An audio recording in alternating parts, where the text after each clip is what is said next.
Potentially dozens of arrests have been made in a widespread mail theft operation, and it turns out the thieves have had access to mailboxes for years. Yeah, that's because they had a stolen postal key, and the threat isn't over. It's a problem all across the country, but it's really hitting home in Westminster.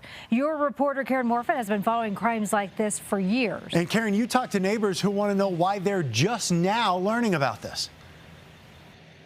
Yeah, and the woman we spoke to says she's learned no one really has an answer. The HOA, the property management team that runs this area, says they are seeing this at a number of different of their properties, and they're all dealing with the same issue. Nobody has an answer. Everybody is telling them something different. What we do know is these sort of master keys that are used by carriers to open mailboxes like this in clusters are becoming a growing concern.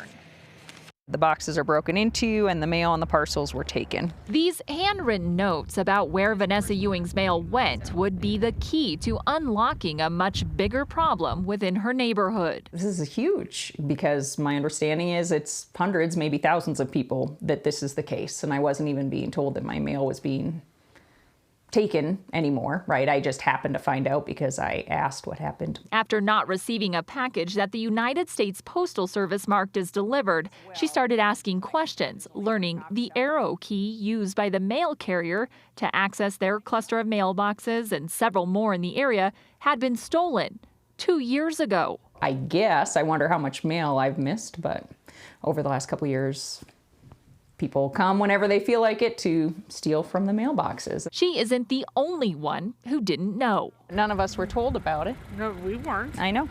I think the postmaster, the man who comes and put a note in everybody's thing. You'd think. Or they'd put something You'd here. think, yeah. That'd be nice. Getting it fixed, she's learning, may take just as long. The HOA asked about replacing the locks on their own, but it's not their property. They also reported the crime to local police and were told it's a federal crime. We reached out to the postal inspector for the Denver area with questions. She says there is a case and, quote, "We do have an active investigation related to mail theft using stolen counterfeit mail keys in that area.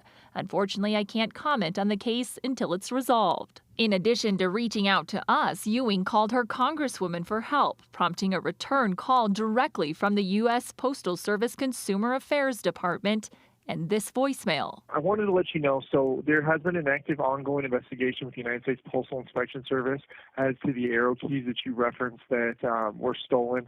The Postal Inspection Service has updated us stating they have made over 60 arrests in that case, but have not commented on whether or not they have closed or concluded the investigation itself. We asked the USPS to respond to questions about what was being done. Multiple emails went unanswered. We know after all this time, they are working to change those locks and tens of thousands of others across the country, but they're running into their own challenges. Currently, those locks are on back order. They are beginning to trickle in the Denver area. I believe we received about 3,200 of them, but we still have another 11,000 left to go.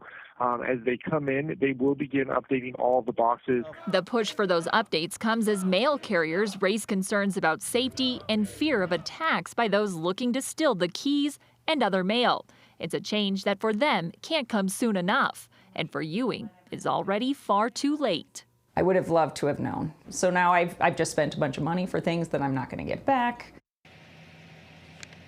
Now, we asked the U.S. Postal Service for the number of boxes that have maybe made that transition to these new electronic keys. We asked how many are left to go. We did not receive a comment back. And I also asked the U.S. Postal Inspector about for any information about those 60 arrests that were mentioned in that voicemail. She could not confirm any arrests have been made in this case. For now, we're live in Westminster. Karen Morfin covering Colorado First. Likely not the last that we have heard of this. Karen, thank you.